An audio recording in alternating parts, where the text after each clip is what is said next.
All right, everybody, we're back again for another episode of the Dale Jr. Download, and it is time for the guest segment presented to you by Ally. Buddy Parrott is on the show today. Buddy has been a crew chief in this sport for over 30 years and for so many teams. My goodness, when you look at where this guy was and where he's been, I need to know what's the deal. He's won a lot, had a lot of success. This is going to be a fun conversation, and maybe we'll learn something new. I'm sure we will. Let's get started. The following is a production of Dirty Mo Media. All right, yeah, back in the studio again for this Ally guest segment. Want to thank Ally for everything they do here at the Dale Jr. Download and for Dirty Mo Media and for the entire sport. I mean, they're really supporting NASCAR in so many different ways, and we're lucky and thankful for them to leave the impact and influence that they are in the sport. We've got a great ally coming on the show, and Buddy Parrott is the guy's name. Buddy Parrott, he has two sons, Todd and Brad, that I know rather well. Both also became crew chiefs in the NASCAR series. But Buddy Parrott, I'm not sure where his story begins, which is always fun for me to learn. Where did he connect to motorsports, and what brought him into this world? And so we'll learn all of that. And I know that he had a lot of success with Darrell Waltrip at the Dygar deal. He ended up, all the way down through a couple of decades, ends up at Roush Racing and has success there, managing some of their programs and being a crew chief. So a lot of meat on the bone in between those two jobs throughout the 80s and into the 90s. So just a lot to cover, and I'm excited to finally talk to him. 84 years old. But still really, really sharp. Got a lot of great memories and things he wants to share. So let's get him in the room. All right, so we got Buddy Parrott here on the Dale Jr. Download, and man, I'm excited about this. It's been a minute since I seen you, but and I don't know of many people that have had the kind of career that you've had, the longevity and the different kind of parts of the sport that you've experienced. But you're 84 years old. Look like you're doing all right. Well, other than having to walk with a stick, I'm doing okay. Yeah. Yeah, I'm still making it. Matter of fact, in 2 months I'll be 85. Wow. So everybody talked about you talked about things, and I said I brag about I'm 85. I'm a very, very lucky person. Yeah. To be 85. I gave the man upstairs quite a few opportunities. Yeah. I'm anxious to hear what you've dug up about me. Well, man. I mean, honestly, I have learned a lot about your career over the last couple of years because, well, ever since I really started doing this podcast and diving deeper into the history of the sport, and I did a deep dive into the 1979 season and learned a little bit about some of the, that was a very difficult kind of part of your career, at least difficult for you because of the tumultuous things going on at Dygar, which we'll get to eventually. But I grew up around the sport, and I was quite a bit younger, I think, than Todd and Brad, your sons. But I do remember being in the pits at Martinsville and seeing Brad gluing lug nuts or Todd gluing lug nuts, and I knew whose son they were, and to watch them develop into the crew chiefs and have the success that they had, really was impressive to see, which I'm sure you were very proud of. I want to know, you were born in Gastonia, North Carolina, local, back in 1939. And while you were in school, you competed in diving and swimming. And you took a job at Huggins Tire, working as a tire changer. So you worked at the local tire store. Is that, so you're a rather big guy, so you're a bit of an athlete when you were in school. Was athletes and athletics a big part of your life? Well, I won a championship when I was 12 years old, at a pool called Lineberger Park in Gastonia, and so I guess that's where I got my competitive spirit, so to speak. But later on, after I graduated from high school, did you play sports in high school? Yeah. Well, I actually was a diver. I won the North Carolina State High School Diving Championship. Jeez. In 1958. Wow. Yeah. At a place called up in Winston-Salem. Yeah. At the college up there. Yeah. So, but later on, after I graduated, I'll tell everybody that I had 2 jobs in my life.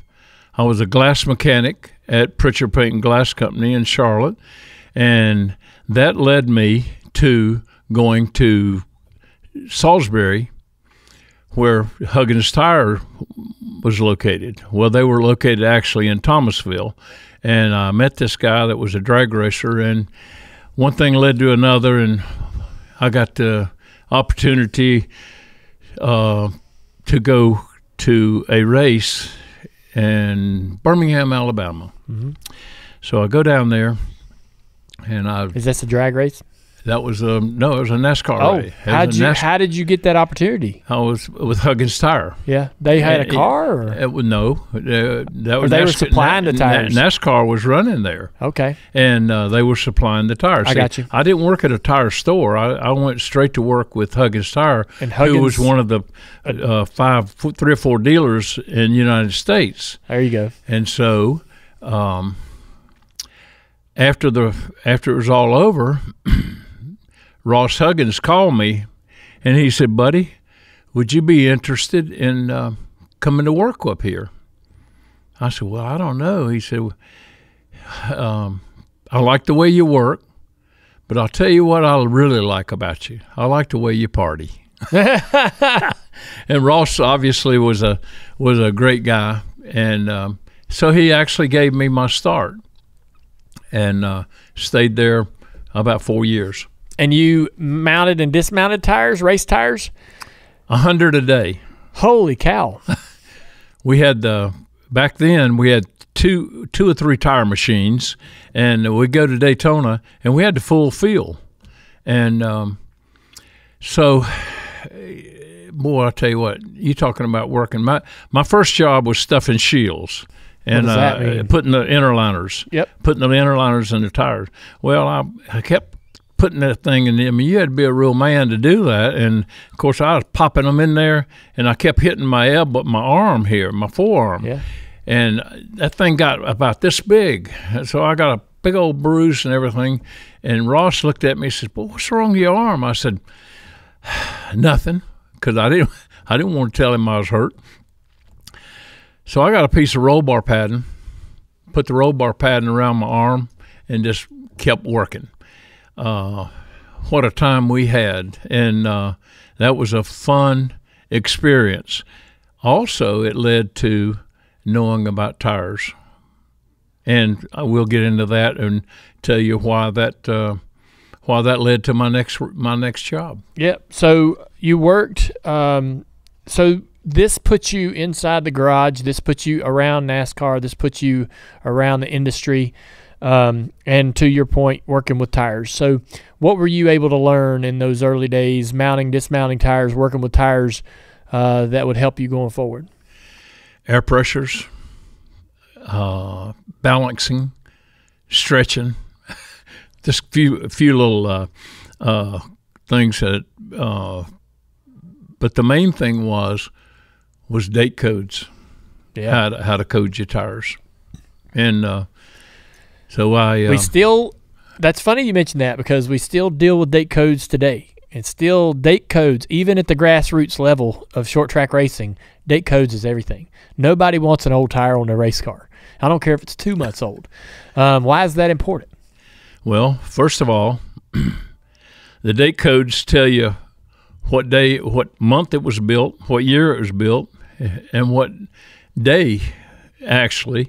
And so what you do, if you get a tire that's been 4 months sitting in the warehouse at Charlotte Motor Speedway, matter of fact. But if you get the 4 codes, a lot of times you can't do that, but you get them as close as you can. You get the right sides the same date code, and the left sides the same date code, then you're pretty well off to the races, so to speak. How did that job turn into an opportunity to work for one of the race teams? Well, we were in Atlanta, Georgia, and Firestone was our competitor.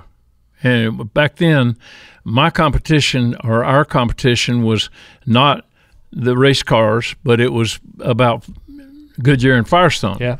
Well, Firestone had brought a tire there that wasn't doing very well. It was a little bit a little soft and was blistering, and so they shoved all the wheels to Huggins or Goodyear, and so we were left with mounting all the tires. Well, after that race, Firestone pulled out, and so no more competition, and all of a sudden we have the full field of race cars. Well, I'd met a few people, and Harry Hyde, for instance.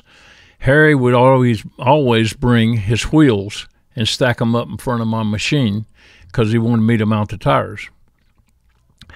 So I called Harry, and he was in California racing, and I called him and I said, "Harry, are you interested in a good tire guy for your race team?"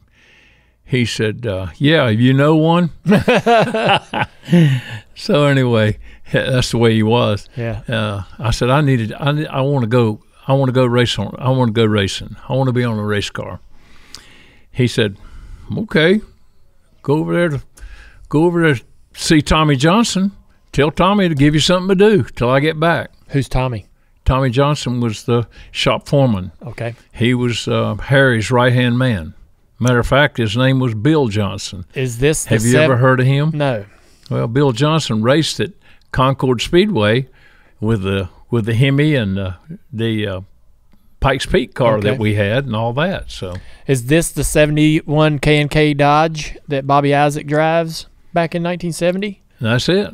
And so you went to work at one of the most iconic cars in the series. I mean, you had Richard Petty and Bobby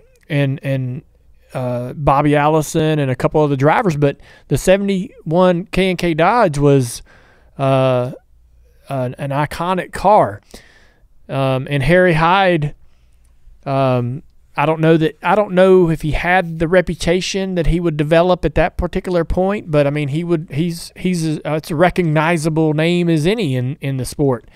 Did you know what you were getting yourself into? Well, like I said, I had a relationship with Harry through me mounting tires for him and things like that. And I tell everybody, I said, man, I worked outside for 3 or 4 months before I even saw the inside of the race shop. Doing what? Mounting tires on the truck. Yeah. He would get his tires from Goodyear, and that's back when they had the steel ring around the tires, the old Dodge trucks and everything. So Harry said, "You be careful out there." So I engineered a way to air the tires to where that ring wouldn't blow off, and cut my head off. And so later on, but I was going to the racetrack, but like I said, I wasn't working on the race cars. I didn't have that opportunity. I was mounting tires and dismounting tires and balancing tires and taking care. I was the tire man. Right. So over time, so this is kind of how that was your experience in the first handful of years. I mean, when do you eventually get this opportunity to start to understand how the car works, right? Where do you develop the knowledge of that would serve you throughout the rest of your career? Well, we had a station wagon that we drove. we drove to the racetrack. We didn't fly the racetrack, and I was Harry's driver. Harry trusted me. Harry's son, Harry Lee, had a tendency to nod off, you know what I mean? And it scared Harry when he drove. But Harry could go over there and go to sleep and everything while I drove the car. But we had a lot of conversations going down the road. Down the road, I mean, can you imagine getting in the car and driving to California?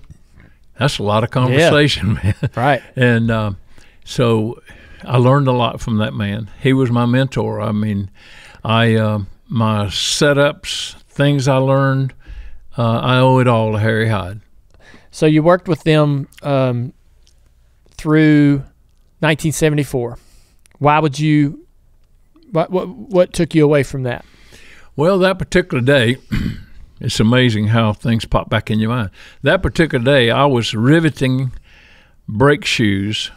What we would do, we'd take the brake shoes and put new pads on the shoes. Drums? They were drum brakes. Drum brakes. Yeah, and so I was back there doing those rivets and everything, and getting ready for Earl Parker to do the machine work, you know, or fit the brake drums or fit the shoes in the drums. I don't know whether you remember. No, I've never done any of that. And it wasn't Earl Parker either. Earl Parker was the spark plug guy, but man, his daughter was in racing, his son was in racing, and he did all the shoes, sure, the brake shoes and stuff like that. So, all right, I'm back on a program now. Okay, now what was the question? Give me what happened on what took you away from the 7-1 team? Okay, I was back there, and so I had been approached by a guy named Farrell Harris from Pikeville, Kentucky. Yep, He made his money augering coal and cutting tops of mountains off and all that. But anyway, Farrell and I got to be friends, and he had bought a car from Harry, 2 motors, and by the way, Raymond Fox engines. Yep. And so I looked at Harry. I said, "Harry, I'm fixing to leave." He looked at me. He says, "Well," I said, "if you're tired," it was about 3 o'clock in the afternoon. He said, "If you're tired, go on home." I said, "No, I'm thinking I'm going to do something different." "What are you going to do?" I said, "Well, I'm going to start a deal with Farrell Harris." And he said, "Now, what do you know about a race car?" I said, "I learned from you." And that was all I had to say. Yeah. He said, and he wished me luck. And he said, "Anything you need out of this shop, you got it." Looking back on that, did you make the right choice? Oh, yeah. Yeah. It gave me an opportunity to go across the street. And I want to clarify this because a lot of people have got on here, and I watched your downloads till 4 o'clock in the morning the other with 2 guests that you had on there. Yeah. And so I want to clarify that I do and did work on race cars. Yeah. I went over to a little gas station across the street beside the Apollo restaurant. It was Buck Little's place, and took Farrell's car and the engines. And I went over there. When I say we, it was no we, it was I. Went over there, and we ran 12 races a year out of that. Okay, well, that's where I started. I had people come over and help me in the afternoon because I had a cooler that was full of beer. They would come over and have a cold beer. Yeah. And matter of fact, I could come up with Coors beer at the time. But at the time, Robert G was there. Yep. He wasn't there with me, but he was right down the road on Hudspeth Road. And Robert was keeping up the cars. And Raymond was building the engines, and I was doing the chassis work. I had the setups from Harry, and I had a guy named Larry Reagan used to come over, and I'd get the car all set on the front end plates, ready to go, and Larry would get off from work, come across the street, and set the front end on the car. So one day he said, "Buddy, I don't mind coming over here and doing this." He said, "One of these days you're going to be off and I'm going to be sick or something, and you won't be able to do this." I said, "Well, okay." He sat me down on my knees and taught me the art of caster and camber. Yep. All that. And so that's where my expertise were. Front end settings, bump steer later on in my career, bump steering the cars, making sure they drove right and straight, and that's where I learned. Yeah, it was a no-brainer because I didn't have any pressure.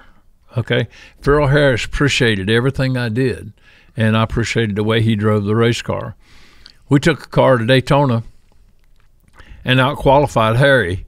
And Harry had a ARCA. It was an ARCA deal, and that's what I wanted to tell you. We were running ARCA, and a few Cup races, but we out-qualified Harry at Daytona. He said, "I don't know how you did that." I said, "Well, you taught me how to do it." You running these limited events during those years with Farrell Harris presented you the opportunity to be other places as well. You served, apparently, I never knew this. You served as the crew chief for Dad's car at 1976 at the Atlanta race where Dad drove Johnny Ray's car, the 77 that he ended up flipping at the end of the race. Matter of fact, you had that car. Yeah, the diecast. You had that car, and every time I saw it, I said, "Well, boy, that brings back memories." How did that happen? How did you end up on that deal? Again, I had some free time because our schedule. Yep. So, Robert, I don't remember how the thing went down, whether Dale made a deal with John Ray, or I knew John Ray. Yep. And Robert, but we all three kind of put it together. Man, what a deal that was. How was it? I mean, I know Daddy ended up. Daddy was running in the top 10 when he ran up on Dick Brooks, who was coming out. Dick Brooks had some trouble, been behind the wall, getting his car repaired, pulled back out on the track and was running, ended up blowing his engine or something, and Dad come through there and clipped him. But I've heard all kinds of different stories about that. Shook him up real bad. Mama, Brenda, my mom, was scoring the race at that point. But it was a pretty bad little spill.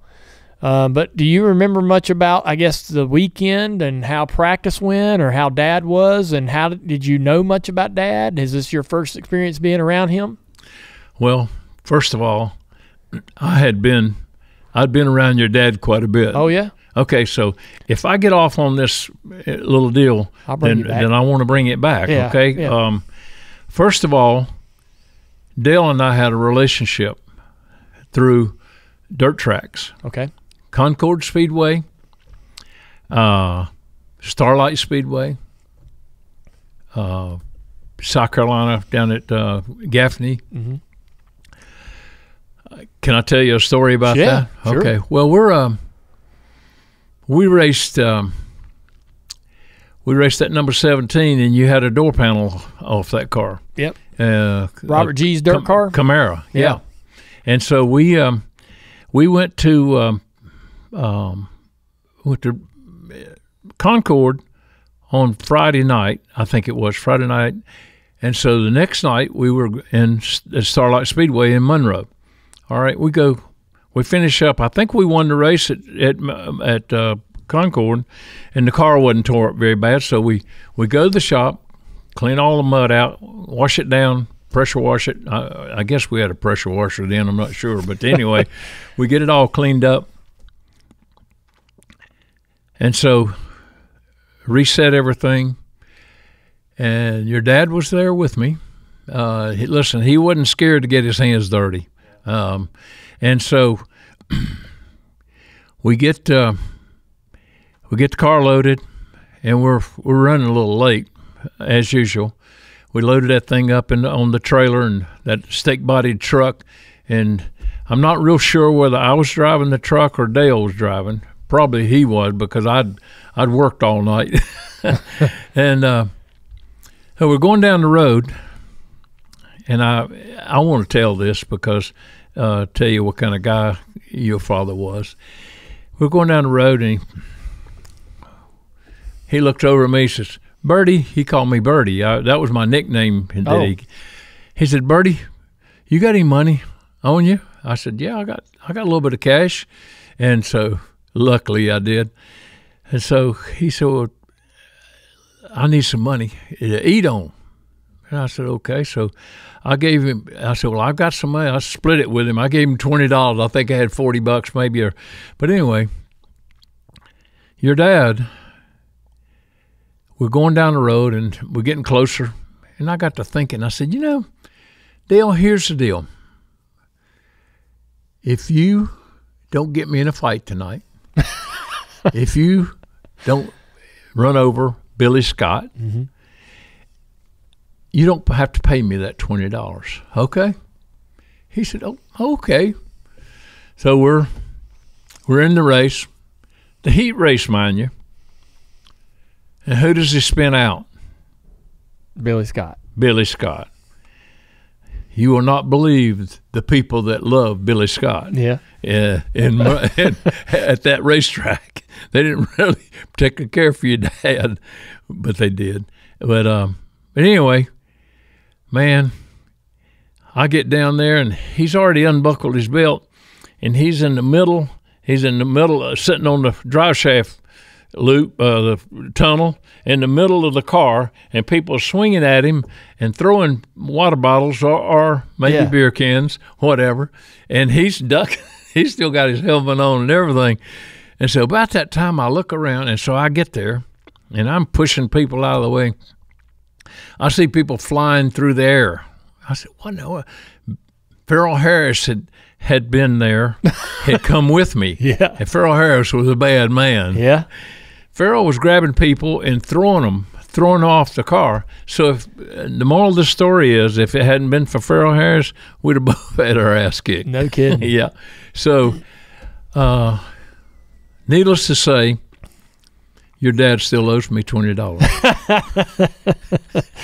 So I didn't know that I didn't know that you had spent time with Dad when he was sort of going through that grind of running those dirt tracks around, North and South Carolina and so forth.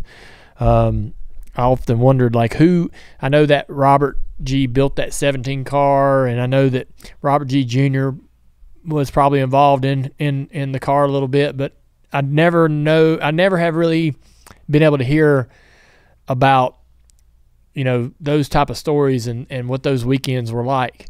So your relationship with Robert G, which probably started with your employment at Harry Hyde's 71 K&K Dodge, where Robert G also worked, is probably what connected you to Dad, because Dad would marry Brenda, and me and Kelly are born in 72 and 74, and Dad's driving Robert G's dirt car. And so that's how you end up as the crew chief for the Cup car at Atlanta, I'm assuming. That's right. But first of all, again, I like to tell side stories if it's okay. Oh, 100%. All right. Well, your dad, like I said, he was married to Brenda. And Robert G, and Raymond Fox were known as the Three Musketeers. I mean, that's the way Judy always said, that, because we were always together. Raymond Fox had a engine building facility room right in the back of that little shop down there on Hutchins Road. Yeah, Granddaddy's shop. And Robert and I were just like brothers, okay? I mean, I love that man. I still love him, and I miss him. My wife Judy, I just told Kelly out in the foyer there, lobby. I said, I'm gonna tell a story on you.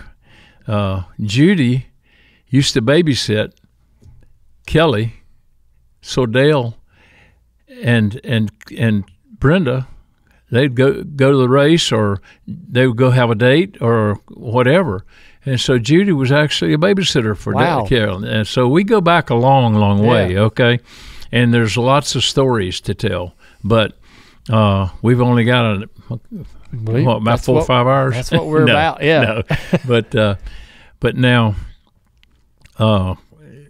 back to the original question, Dale and I had a lot of, and Robert, and I want to bring up this guy's name because he was synonymous, that's the word, in your dad's career. Not because Cruz was that great a mechanic or whatever. Darryl Cruz? But Cruz had arms like a damn tree. Yes. And nobody messed with your dad. Your dad, when I knew your dad, he had arms about this big around, a little skinny guy. And Cruz was his bodyguard, man. Yeah. I mean, I heard you mention Darryl Cruz. I love Darryl Cruz. I did too. He was such a special person. And so I got to tell you a little story. We're all working on the race car, and so we got invited downtown Charlotte for something. I don't remember where it was or what. I had a 65 Cadillac, 4-door Cadillac, big, long Cadillac. So we go, your dad, Robert G., and myself and Cruz, we're all getting this car, and here we go to Charlotte, and we get down there, and your grandfather, he wouldn't take a drink, and of course I had to follow along. I did too. We had a lot of fun. I got to say one thing: your dad was not a big drinker. No. Okay. Yeah. So that was a good thing. All of a sudden, the designated driver was developed. Your dad was the DD driver. And what a mistake that was. We're on our way back home. And you got to picture this now. This is a big old Cadillac. And we're flying down 49. And so we get to right about that curve where Love's Junkyard was. Okay? Your dad hangs that old Cadillac, the right rear, out in the gravel and the dirt, and it's beating all up under the car, and we just know we're going to die, or we're going over there in those wrecked cars and be a junkyard dog. Yeah. So we pull up, we go on up, and Dale turns into Hudspeth Road. Cruz reaches over and grabs the keys and jerks the keys out of the car. He gets out of the car. Of course, we all get out of the car. I don't remember why, but anyway, we get out of the car, and Cruz walks up and just slaps your dad. I mean, it scared us, and I'll never forget that. And I said, Cruz, stop that, man! You're gonna break his jaw, because it was Dale wasn't that big, Yeah. But that's the story I wanted to tell you: how close we were and how much fun we had. Many, many nights was spent at Robert G's house. That was work central and party central. You've heard us talk a lot about FanDuel, America's #1 sportsbook. Well, we have something a little different for you. Now through September 22nd, all FanDuel customers can bet $5 and get a 3-week free trial of NFL Sunday Ticket from YouTube and YouTube TV. Then, with a YouTube TV base plan, you'll be able to watch every regular season Sunday afternoon out-of-market game. All you need is a Google account and a current form of payment, and you can cancel anytime. Just visit FanDuel.com/Dale to download America's #1 sportsbook. 21 plus and present in North Carolina. Full price of NFL Sunday Ticket will be automatically charged seasonally after free trial. No refunds, terms, restrictions, and embargoes apply. Gambling problem? Call 877-718-5543 or visit morethanagame.nc.gov. Okay, we're going to get back to Atlanta. Yeah, you want to talk about that? Yeah. All right, we'll get that car, get her all set up and everything. And I don't remember. I know Cruz was with us, and your mother Yep. was a spotter. Yeah, everybody had to have a spotter. And I don't remember who else was on the car. Robert Jr. and Jimmy. Yep. I don't remember where they were old enough to do that. So anyway, we had a pickup crew, which was normal. I'm changing the right front tire. First pit stop. The car in front of us, pit in front of us, had stopped. Gas everywhere. Your dad comes flying down pit road. This is full pit road speed. Comes flying down pit road. I dive out there in front of the car, and I wind up on the hood. I'm looking at Dale like this, in the hood. I roll off the car. Boom, boom, boom. Change the tire. Go back around, and I'm like this with him. Okay, I said, hold it. And so I go around there and I grab that window net, and I shake it at him like that, and I said, "Don't you ever run over me again like that." And he said, and he was really sorry. He didn't mean to do that. Sure. He didn't want to kill me or hurt me. So later on in the race, that deal with Brooks, he flips the car. All I knew, we couldn't see that corner. And so all of a sudden, it said, the 77 car, Dale Earnhardt, upside down, flipping. And, man, I just broke out. And I was a pretty fast runner back then. Can't hardly walk now. But I ran as hard as I could because he wouldn't come back on the radio. I said, well, he's got to be hurt. And I'm running out there, and I get all the way up to turn 4. Okay, and start to make the turn, and here he comes, walking down pit road, swing to the pits, swinging his helmet. He's got his helmet in his hand. He's walking down pit road, and I look at him, and I'm like, I'm completely out of breath from running, and I grab him. I said, why didn't you come back to me? He said, radio's tore up. Damn, yeah. And the car was destroyed. Oh, man. Destroyed. And that's the other story to us in this deal. So that was the end of the race. We get home. We load that car up, and, man, and it's a basket case, like you said. Robert G. said, buddy, what are we going to do, man? How am I going to pay for that car? That's the way he talked. And I said, Robert, I don't know. I ain't got 2 nickels rubbed together. Yeah. So I don't know whether later on John Ray, they traded out stuff, but the story that I got was that Dad and Robert, they ended up repairing that car in the shop at Robert's house, or somehow or another that thing got put back together. And that probably happened, but I don't remember. It looks like that car was so torn up that we had to build him a new car. Hard to imagine. Looking at the photos that I've seen, it's destroyed. Well, you know what?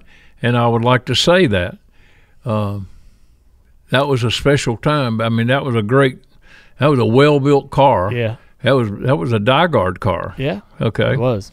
What a beautiful paint job. And you end up going to DieGuard in '77. So you talk to me about that. You left the '71 team. This full-time operation. You got this opportunity to go man and oversee Farrell Harris's deal, and you do that for 3 or 4 years. And how does the opportunity with DieGuard come together? Well, I was working in Robert's shop, and we were doing dirt cars and winning a lot of races. I had a big guy named Haywood Plyler. Yeah. You ever heard of him? Oh, heck yeah. Yeah, he was driving the car, and we were winning races, and Robert G. gave me a whole 10% of the winning. Amounted about $50 a week. Yeah. But I never worried about Robert paying me. He always took care of things. He paid his bills and all that. But like I said, I get off on tangents and I veer off of your schedule. It's fine. No, it's fine. So Haywood won track champions and tons of races at Metrolina, in Granddaddy's car, and I had no idea you were part of all of that. He gave me a gold watch for winning the championship. I had no clue that you were working on that car. Oh yeah, I was. I've got 1,000 pictures of that car with Haywood standing beside it or driving it. Well, we can elaborate on this a lot because there's a lot of stories about that car. Not that particular car, but the one with the Volkswagen fenders that Darrell Walter has right now. We can talk about that a little bit. Tony Furr's dad. Henry Furr was the track promoter, and we ran all the races at the Speedway. Robert I used to tell everybody, I said, yeah, we had a fight and a race broke out, you know. Oh yeah. But Robert, your granddaddy got in a big old tussle. Nobody messed with Robert. He's a big old bear and he was strong as an ox. And but Hayward took care of business. You know, Hayward was a big guy. So Dad drove that car up until a point, and then Dad got out of it. Haywood gets in the car full time because Robert Jr. told me that they were interested in going to the race and racing all the time, and Dad didn't want to race all the time. He had other things he's trying to do, right? And they get Haywood to drive the car, and then Dad starts driving Tony Furr's dirt car. And they had a few run-ins a couple times. Dad and I guess Mom tells me the story about one night Dad was really, really upset with Robert G. And I don't know if you were around for that one, but Mama had to talk Daddy off the ledge. I don't know what would have happened if she hadn't. But apparently, you know, Dad would eventually mend the fences. I mean, Dad ends up driving Robert G's Busch car in the early 80s. But there were some times when things weren't always great, I guess, between Granddaddy and my dad. But I do want to know, like, you got hired. You got hired to go to DiGard. Why did you leave? I mean, I imagine I know the answer to this, but why did you leave the fun you were having with Granddaddy and get back into the Cup or the NASCAR grind? Well, I was between Leonard Wood and I. We used to have a little conversation about who was the best front tire changer in NASCAR, and so that's how I got involved with DiGard. I was actually going to the racetrack and changing front tires, and so David Iff was the crew chief, and so we were at Darlington, and I was approached by Jim Gardner, and I got a call, and they said, we'd like for you to come over to DiGard and go to work with us. I said, I don't know, man. I said, heck, I'm winning a lot of races. I said, he said, I know what it was. He says, you don't want to be working on a dirt car. He said, we're going to put you in a NASCAR. I said, well, how many races y'all win? Yeah. So that's how all that started. Okay, I was a front tire changer and elevated to a crew chief only because David Iff had decided to take a deal with MC Anderson and that's right. I think Benny Parsons. Yes. And so I worked on the car with Darrell.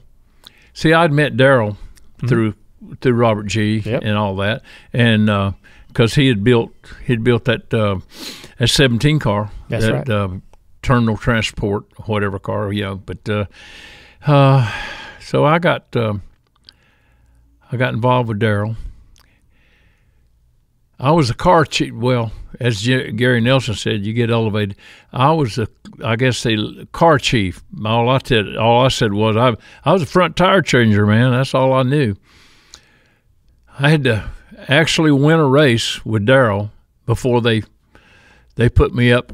They stepped me up to a crew chief. Yeah. I don't think the money was there, but the crew chief title, label, you know? Yeah. So that's after we won the race at Nashville, Tennessee. I became the crew chief on the 88 car. I didn't know Gary Nelson worked in that program.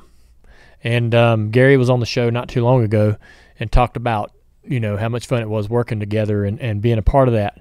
And I think this lead radio, he brought it, said that came from that 77, 78 DiGard days. And so I guess I want to jump right into it. You and DW were a potent combination, won a great many races together. It looked like, so in looking at DiGard from a 40,000 foot point of view, they started with Donnie Allison. They were fast out of the gate, had some reliability issues in motors and things like that, but had some. They showed that they could be competitive. And when Darrell comes along, when you come along, that's what got them over the hump. The Gatorade sponsorship, it becomes an iconic car, just visually, and in all, if you didn't know the Gardners or if you didn't know anything about the turmoil that was going on between Darrell and them, and then and I guess you to a point, this looks like an incredible program, right? That at points couldn't get out of its own way, and so y'all win 6 races in 78. You're winning a lot of races. You're in the battle for the championship, leading the points by large margins at some points in the year. And it would unravel. Something would happen. Darrell would unravel. I mean, you can tell me what you experienced, but it just seemed like the emotion, was always so volatile within the team and the relationship between Darrell and the owners. And you always seemed to be, at points, the fall guy, the one that took the brunt of the blow, the responsibility for the performance of the team or the lack of it.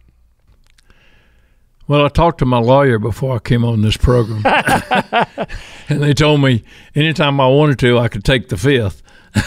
Yeah. If I had a fifth, I'd drink it right now. No, trust me, I don't drink anymore, any less or whatever. But y'all had a 200-point lead in 1979, and a lot of misfortune, crashes, engine issues, or what have you. Richard Petty catches up and eventually wins a championship. You won 7 races and are going to win the championship if those problems or those issues and misfortunes that are mostly out of everybody's control, if they don't happen.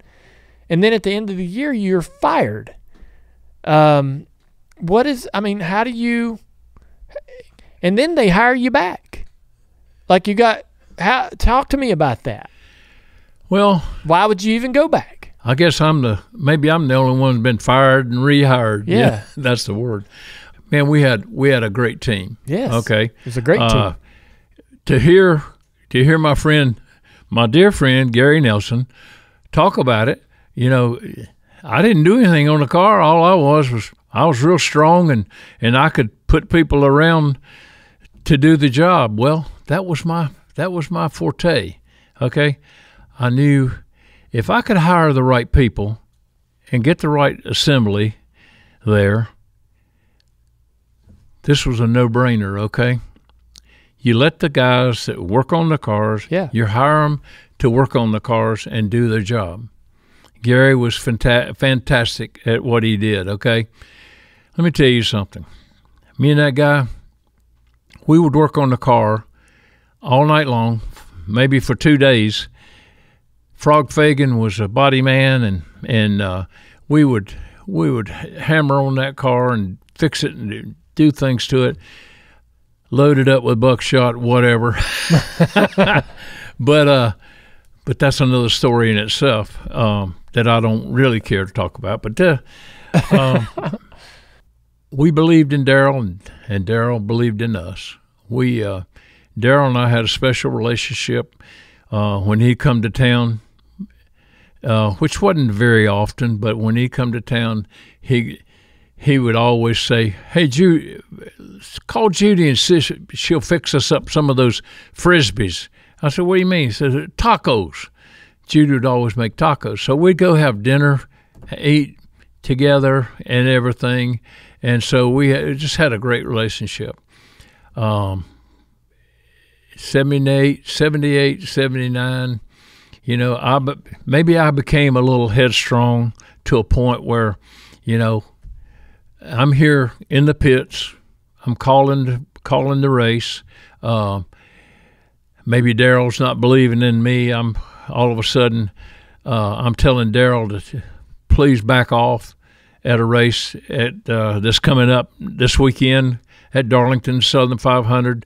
We had the field lapped, and I'm begging him to back off. Yeah. Oh, buddy, this thing feels so good, you know. And he was in a rhythm. And not being a race car driver, I didn't understand that. I was just telling him to back off because he didn't need to crash the car.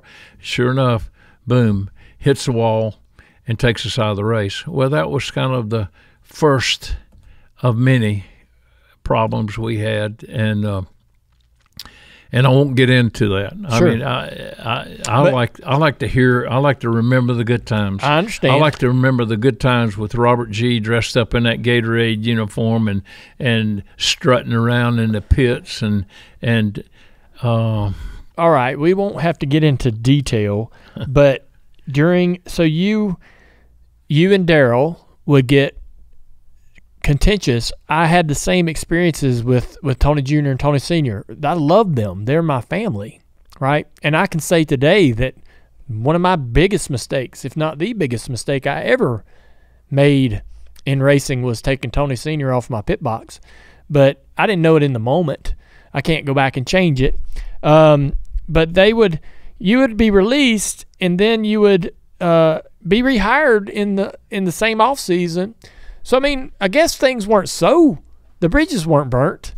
Things weren't so negative that you wouldn't go back, and they were willing to bring you back. I'm kind of curious, I guess, how the conversation starts, that they're like, hey, buddy, we actually want you to come back. Would you come back? How does that happen? Well, first of all, Daryl instrumented all of that, the reset, I should say. Daryl was not a happy camper. I don't think Daryl and I had that much of a problem. The problems were laying in things that, let me tell you what, man. I was a race car crew chief, a mechanic. I wanted to build the cars as fast. I wanted to make sure the cars track good, the handle good, and that was my job. My job was not to decide who was going to sponsor the car, and my job was not to talk to the car owner. Jim Gardner and I had a great relationship, but you never saw Bill, unless he called you up to New York. Matter of fact, that's how I got my job back. Daryl said I had to go all the way to New York, and with Daryl, I don't know whether Daryl was with me or not. Maybe not. I had to go all the way up there for him to tell me that we want you back, or we would like to offer you a job to be the crew chief again. Were you like, great, or were you hesitant? Well, let me just say this. At the time, I didn't have anything. I had 2 young boys, and I had a wife that was very supportive and good, bad, or indifferent. It was where I'd been and I was comfortable there. Yeah. Okay, I was comfortable going over to the shop, although it wasn't air conditioned. Yeah.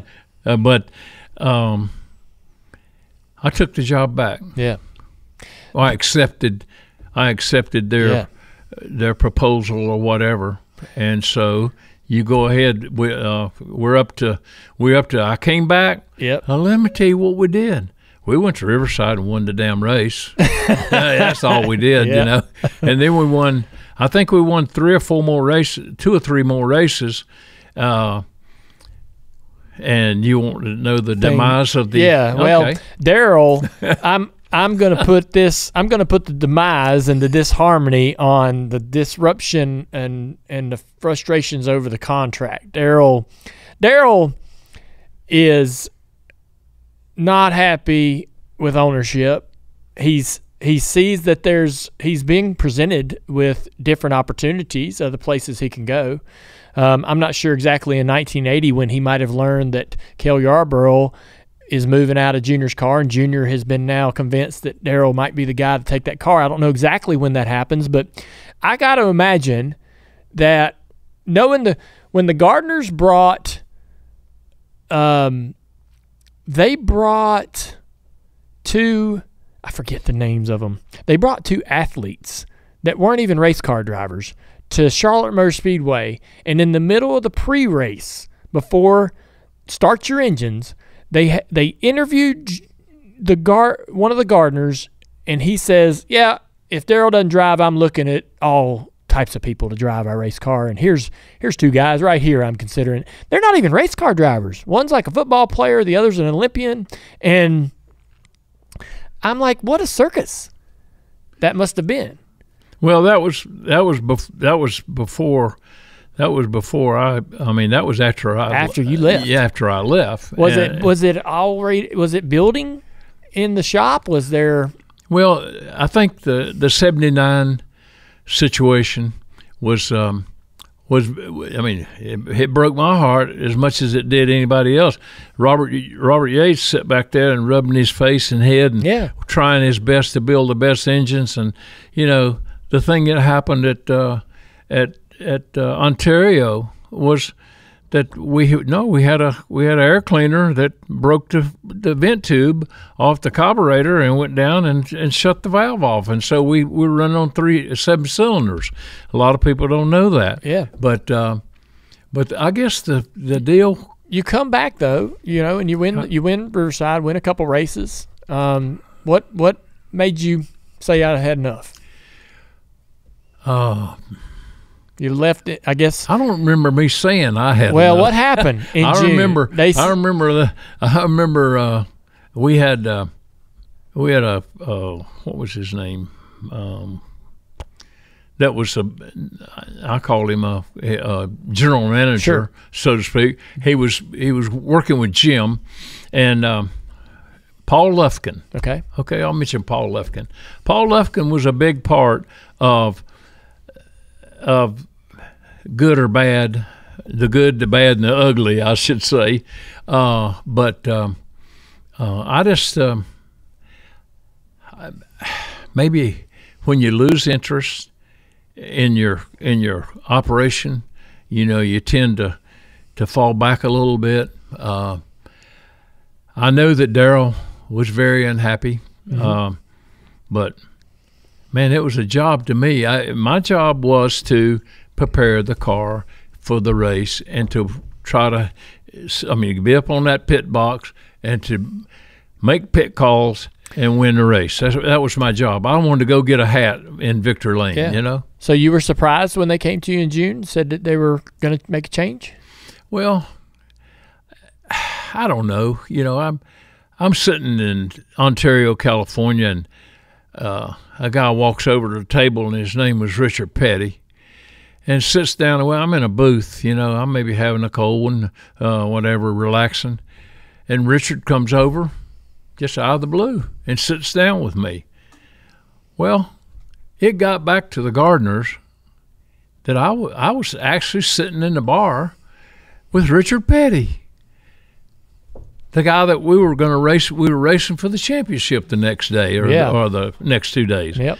So that was put on me, believe it or not. Wow. And which, in a way, I'm glad Richard came to visit, because it led to a few more things that we'll probably talk about later on. But it was a great time for me, a great time for my family.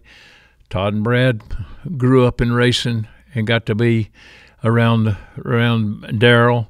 Darrell was very appreciative, and boy, I'll tell you what, Darrell and Stevie didn't have any babies at the time, but they had these dogs called, one of them called Frank Cannon. Oh yeah. I used to put I used to put cotton in the dog's ears because we'd put him in the trailer, and we'd put him in a trailer so he wouldn't all raced looking for Darrell. Yeah.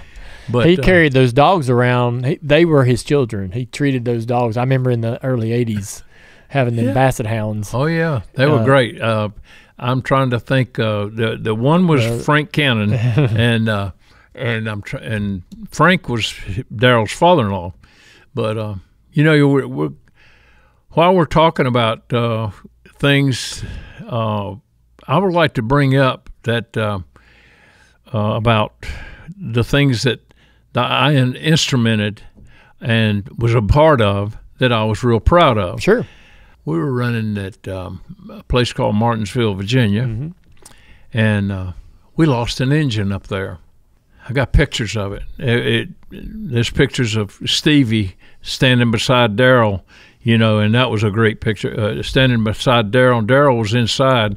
Darrell's job was to take the shifter off and put the shifter back on. We changed the motor in 11 minutes and 26 seconds. During the race. Yeah. And finished 11th that day. I mean, this was under caution when we got, but we went back out and I think finished we were 11th or 12th. You had that is a hell of a thing, and I'm glad you brought that up. Right around 79 or so, the competition, the championship battles had gotten so competitive, teams could change engines during the race if they lost a motor, and which was rather common. And as the 79 season was progressing, y'all's ability to change the motor and change it quickly had improved. You were doing it in 25 minutes, 20 minutes, and then you had that record-setting moment in Martinsville where you changed that engine in 11 minutes.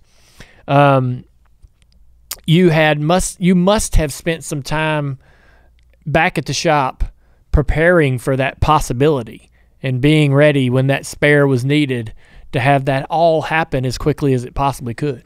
Well, you know how they have pit practice now. Yes, that's all they do is pit practice. Well, I had pit practice. I even had calisthenics practice in the shop. We all participated. We would jump up and down, do jumping jacks and all that. Did you practice changing engines? We practiced, man. We practiced everything. Yeah. We had Butch Stevens. Butch Stevens was a big guy. Butch didn't care about getting dirty. He'd waller like I'm not gonna say he'd just waller in the mud. In other words, okay. But I love Butch. He's still my friend today. Butch would take care of the underneath the car. Gary was on one side, and James Harper was on the other. My job was to jack. My job was to jack the car, pull the engine out, take the other motor, stick it in the car, and Robert Yates, of course, I don't remember whether Robert was there that day or not, but Robert was involved. That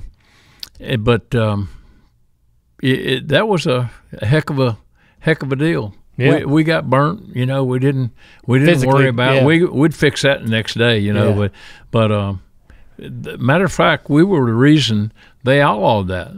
That's right. Junior, they changed the motors. Changed the motors too and everything. So in Cale's car. But I think after 1979 or 80, all the teams kind of got together and said, "Let's just not change engines. This has become too much." It's it was such hard work to try to have to do that inside of 20 minutes, and carrying all that extra stuff up and down the road. Of course, I'm sure you still carried spare motors, but in case you lost one in practice. But that it must have been like a community decision among NASCAR and the teams to say, all right, let's just outlaw it to where changing an engine during a race became illegal.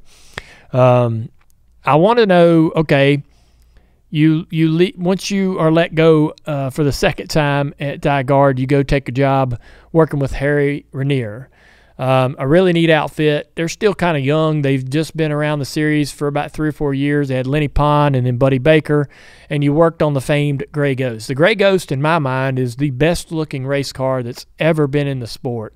the choice of colors and reflective numbers and sitting on whether it's on that Monte Carlo or on the Olds 442, it doesn't matter. It's this beautiful, beautiful race car.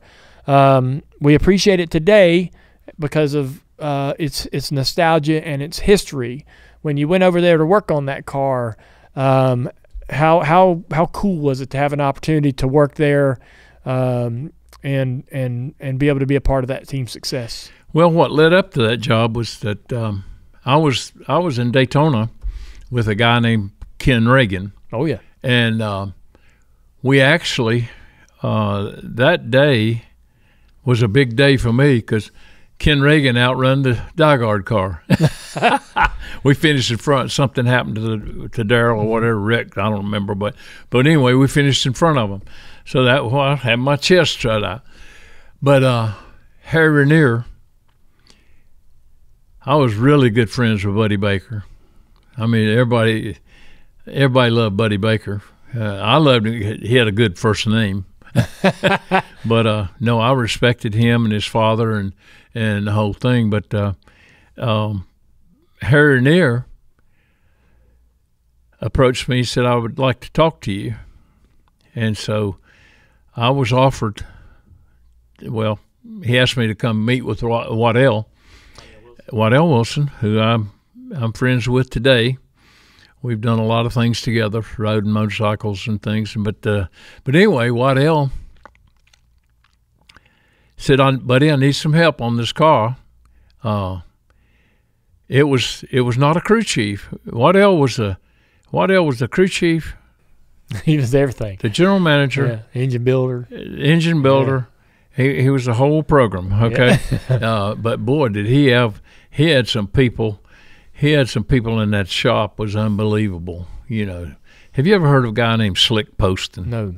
Well, Slick Poston was the man that he built gears, transmissions, and it probably did a lot of work for your dad back in the day. But anyway, I go over there, and Baker's on it. I'll back up a minute. Baker asked me would I come if they would hire me, give me a job. I said if I could work with you, that'd be great, man. Yeah. That was after working with Darrell, and I said, yeah, that'd be fine. I would love to come work with you in any capacity. And so my job was the chassis, to work on the car, and to take Baker to the racetrack and change. I'm thinking I was again a front tire changer. Yep. But that was a great time. Yeah. You know, they said Baker couldn't drive a short track. Well, we won Martinsville. You did. Yeah. So that's about the extent of that. That was a brief time you were there. Yeah. You ended up taking a job with Ron Benfield. Ron Benfield in 1981. He had the number 98 Levi Garrett car. Morgan Shepherd, Johnny Rutherford, Rusty Wallace, Joe Ruttman, lots of different drivers in that car over the years in the early half of the 80s. Why go work with Ron Benfield? I'm in Atlanta, Georgia, and a guy walks up to me and gives me a card with his name on it, and I looked at it and said, "Who is Alan Kowicki?" Yeah, I looked at him, and Alan Kowicki gave me his card in Atlanta, Georgia, and told me he was coming NASCAR racing and he would love to interview or talk to me about being a crew chief. Yeah. I said, well, and I had already previously kind of told Ron Benfield that I would take that Levi Garrett deal with Rutherford. I didn't know who, as Todd used to call him, Slider. He would always, before he tried to qualify or make a qualifying lap, he would always look like he was going to lose the car. He'd drive it so far deep in the corner that it would just about wreck. But anyway, I didn't take that job, and man, what a story that was. Yeah. You know, but anyway, I want to tell you that Ron Benfield, who was a studying orthopedic surgeon.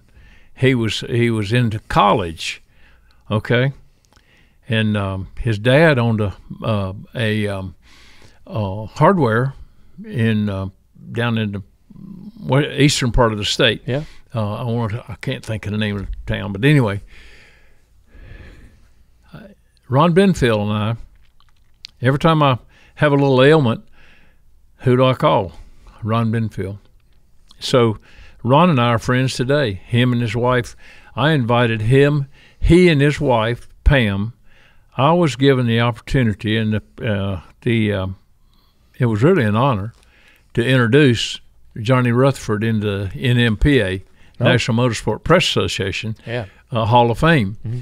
And so my driver for that night was Pam and Ron Benfield. I invited them to come to that. And so I wanted to get that out because he's struggling a little bit with some. Well, he's actually retired, but he's got a little medical issues. Why did he want to start a team?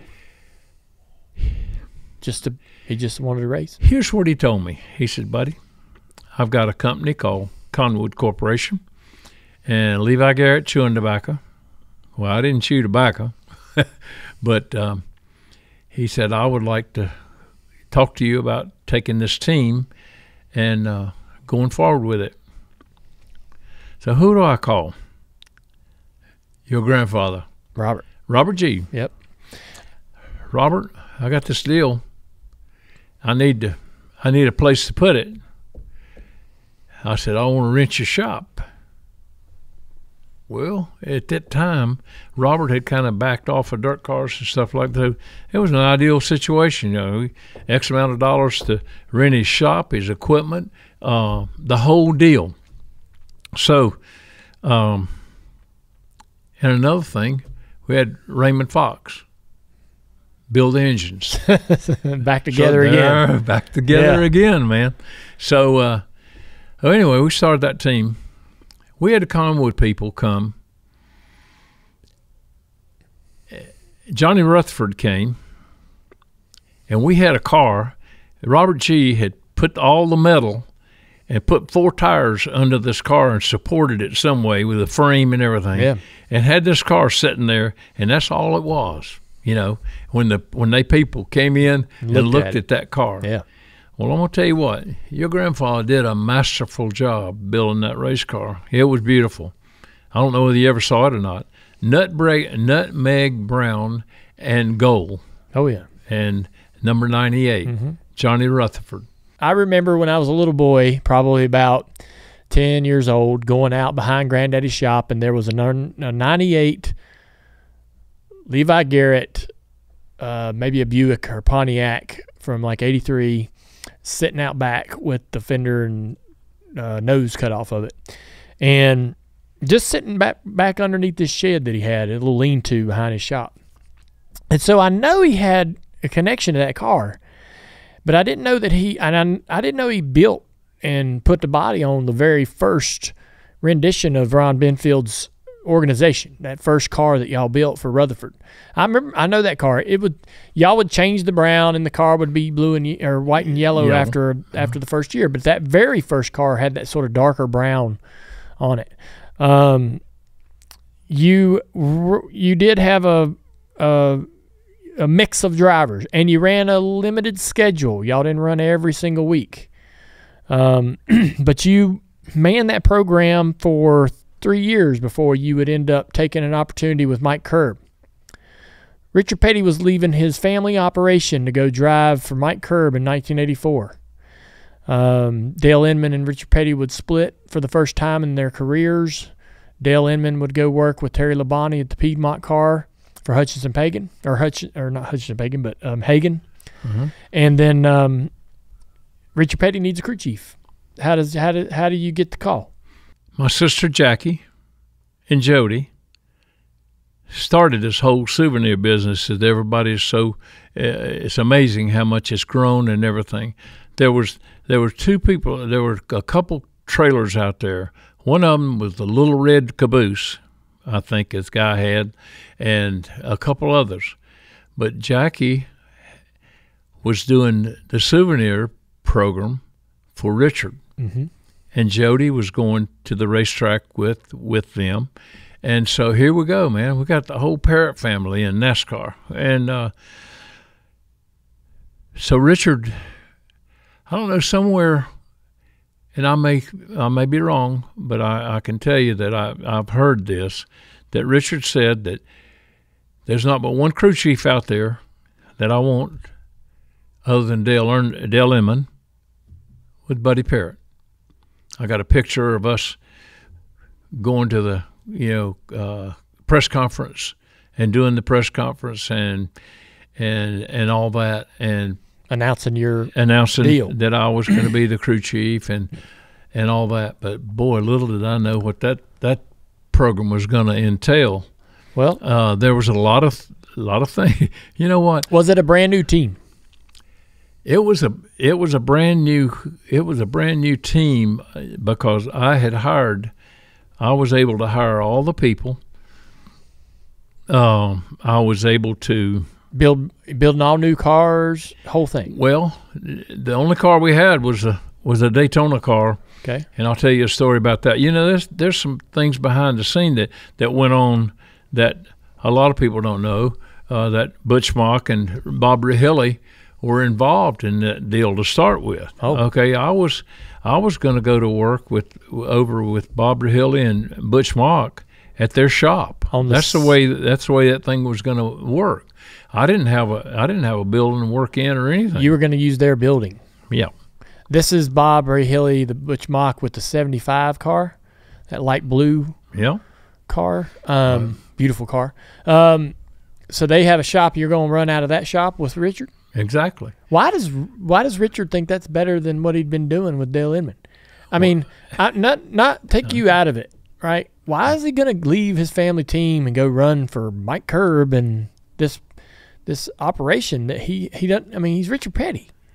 What a risk. Well, again, you know the deal with Darrell. Everybody wonders, well, why would Darrell leave the Dygar deal? Exactly. Well, Darrell had a better situation, and I don't know this to be a fact. Okay, I do know that I was told one time, where there's smoke, there's fire. I've been told that. You know. Yeah. Well, let's bring Mike Curb into it.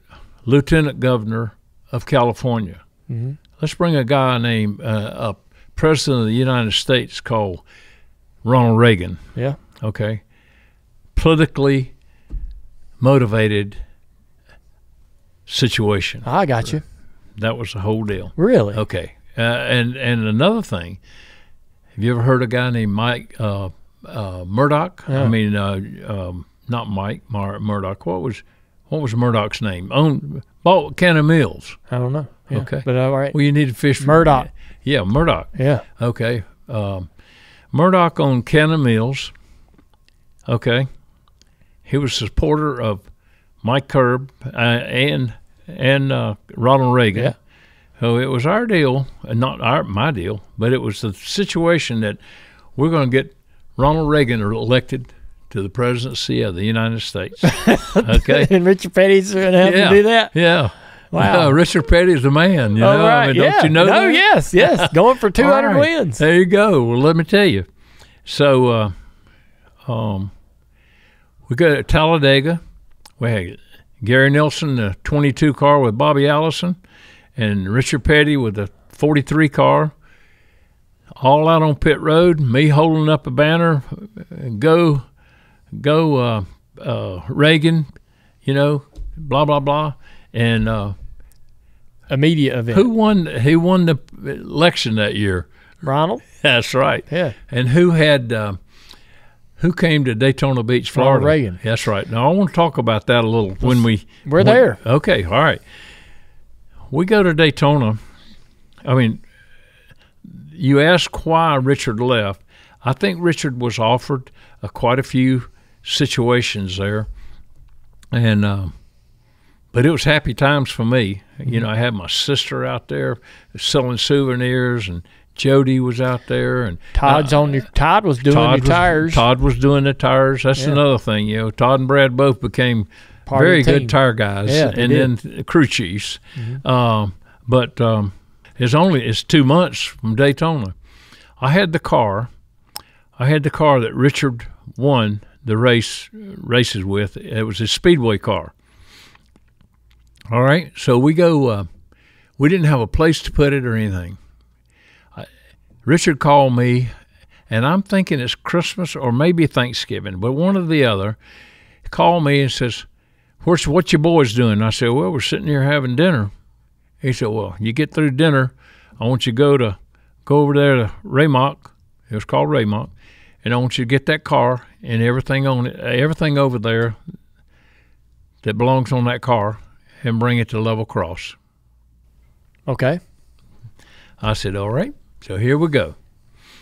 Todd and Brad and I go over there.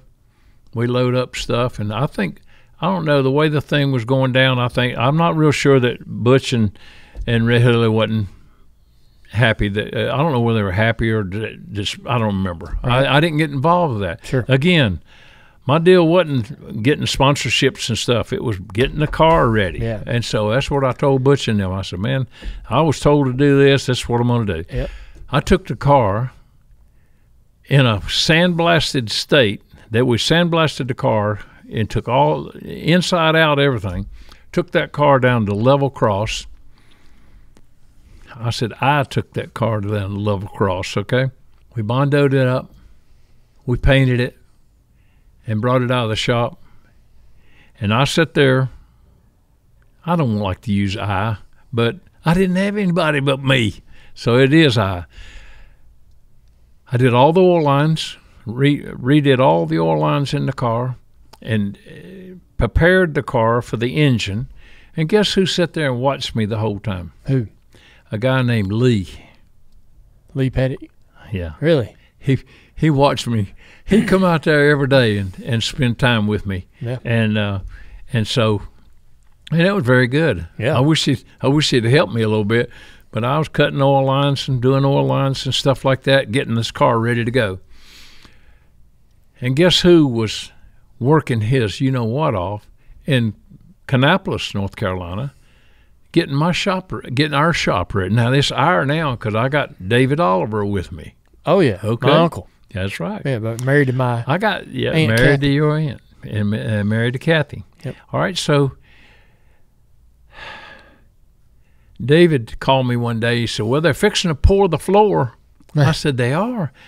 We had a race shop, and it was, you probably don't remember this, but a Dodge dealership called Dove. His last name was Dove. Yep. It was Dove Motorsports or whatever. Motor company. That's where we put Richard Petty Motorsport, and I don't know whether they tore the building down or not, but since then. But anyway, we go in there. He said, we're fixing to pour the floor. I said, well, I'll tell you what you do. You tell those guys pouring the floor, if it's out of level anywhere, I've got a picture. This is a big old shop for the dealership. I said, if they don't have this floor level for me, we're going to tear it back up. And these guys from the mill they were tough. I mean, they knew what they were doing. I had that floor. They shot that floor level all the way through the car, all the way. We used to set our cars on the ground and set the cars up with a tape measure. Okay. Yeah. And so I got tired of Robert G's shop being like this. Excuse me, Robert G's shop doing like that, crooked and everything. So I just wanted to bring that up. Yeah. But this is all going on, and David is the he's my general manager. David Oliver. David Oliver's getting all this ready for me. And so in the meantime, we had hired a guy, Howard Hostetter. We hired a guy named Robert G. Jr. to do the bodies. Yeah. How about that? Yeah. We had a body shop. We made a body shop. Yeah. Put the fans in, did everything, and had a nice floor. All right. So what are we going to do about the engines? Guess what? Raymond Fox Jr. Raymond, come on up here, man. Get this stuff ready.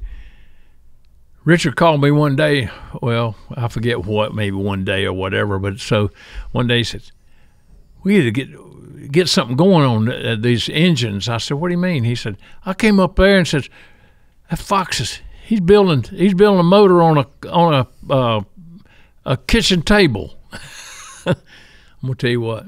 That was one talented individual. Yeah. He learned a lot from Ray Fox Sr., I'm going to tell you. Mm-hmm. And I'll always respect him and love him, okay?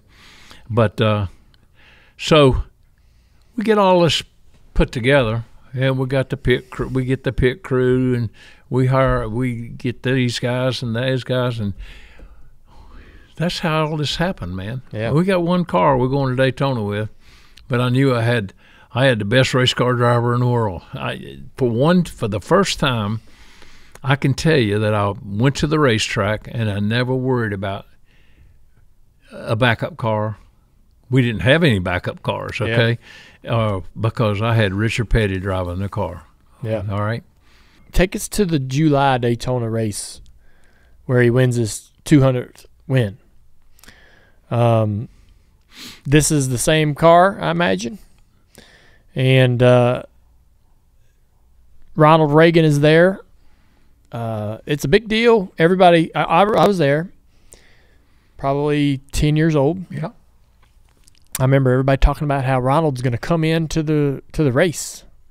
And there's that iconic picture of his plane flying in and landing behind the back straightaway as Richard's in the middle of the event itself, going down the back straightaway.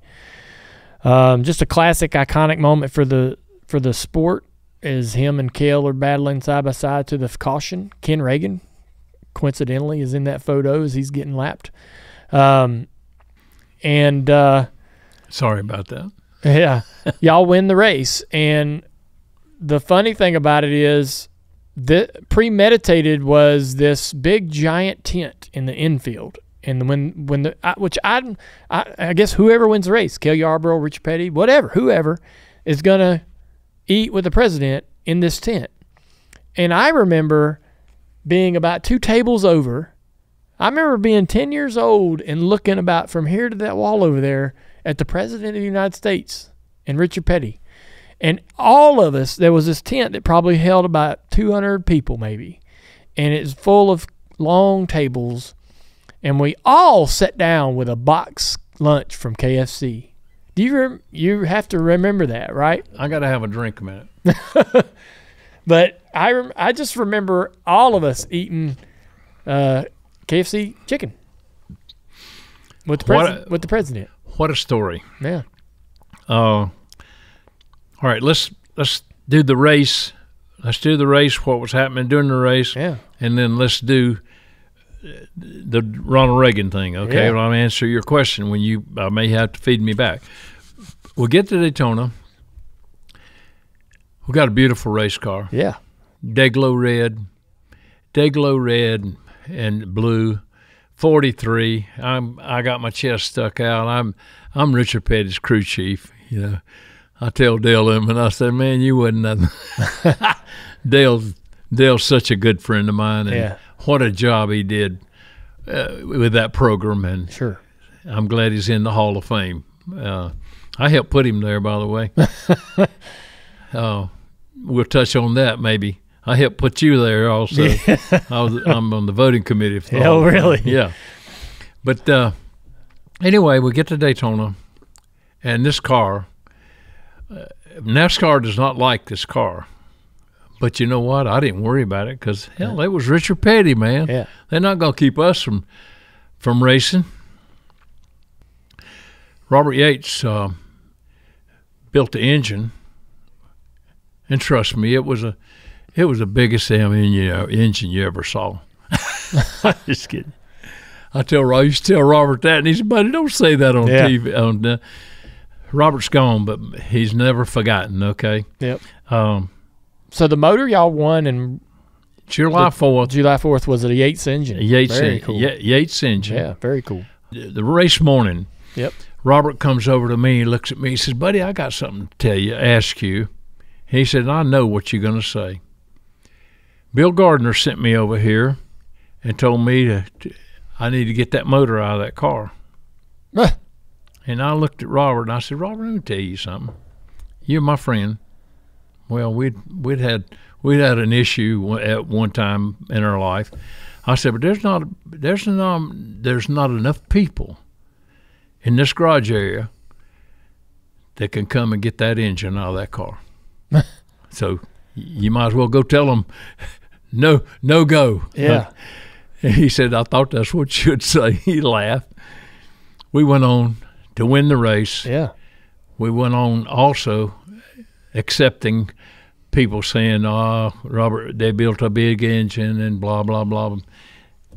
It didn't happen. The engine was built 358. You know, it was a legitimate motor. Sure. After the race, I had a little guy. He wasn't a little guy. He was a pretty big guy. He jumps around my waist. His name was Ralph Salvino. About knocks me down. He is so elated that we had won 200. Yeah. Okay. And now, have I gave enough talk about that deal? Yeah. I mean, do you remember going to the tent though with the president? Do I remember? Right. Man, you must have been sitting right next to him. I even went back to the motel and put a clean shirt on. Did you? No, we went to I feel like it happened right after the race. Listen, I can't remember. Judy and I were there. It happened right after the race. Yeah. We had to go through all this security stuff and everything, everybody. And so myself and Judy, and anyway, I was walked into that tent and introduced by Mike Curb to President Reagan. Yeah. Well, I tell everybody this story. I said, I'm probably the only guy in the history of NASCAR or whatever that had the President of the United States wipe his hands off, stand up because he's eating Kentucky Fried Chicken, and shake my hand. And I've got a picture of that, okay? Yeah. I got a picture of the shaking hands, and I'm pretty sure Tyler, my grandson Tyler, has still got the picture. Yeah. But what a day. Man. We had Tanya Tucker singing Stand By My Man, and Mike Curb, and Mike Kerber's there.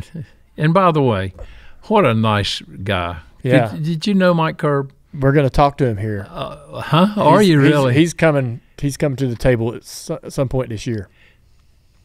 One of the only car owners that ever did exactly what he would tell me he was going to do. He'd do. I'm going to tell you what. What a nice guy, and his wife, everybody. After that year, what happened to that team? Richard's going to go back home. Okay. The thing was, and the thing that I didn't want to, and I kind of moved that out of the picture, was the reason that Richard left to start with. I said it was not publicity, but political for Richard to do that, because he had something to do with the Republican Party in down in Randleman. He did. All right, so, but I know there was other issues, but we didn't come on here to do all that. Okay, so kind of like Darrell and the Gardeners. I think Richard had some issues, maybe back and forth with people because of parts vendors. I'm not going to say it was GM, okay? I'll just say GM. Sure. And so Richard, he's going back home. What happens to that shop and all that stuff y'all built? Richard walked out of there, and Mike Curb kept that in there. He kept a 43 car sitting in the foyer or the showroom, like the showroom. It was a showroom race car. It was a dealership, new car showroom, kind of like your place up in your dad's place in Hickory. But then, and I haven't been there, But they say he's got a beautiful museum. It's still, that's the building in Kannapolis? No, he built a separate. I think they tore down that Dove. Okay. They tore that whole corner down. I know he's got a museum in Kannapolis full of all those cars. That's where he moved all that stuff. all of his stuff. So immediately after the '84 season, you had this nice shop with this floor, building, all the stuff. You ran it 1 year, and then it was it. That was it. Wow, man! I'll tell you what. Surprise to me. Surprised. A little hard on, far as me, far as my family. Todd, Brad, myself. Todd, Brad, myself. My sister was still involved with the souvenir stuff. Yeah. But she wasn't too happy. I don't think she was too happy with that deal anymore.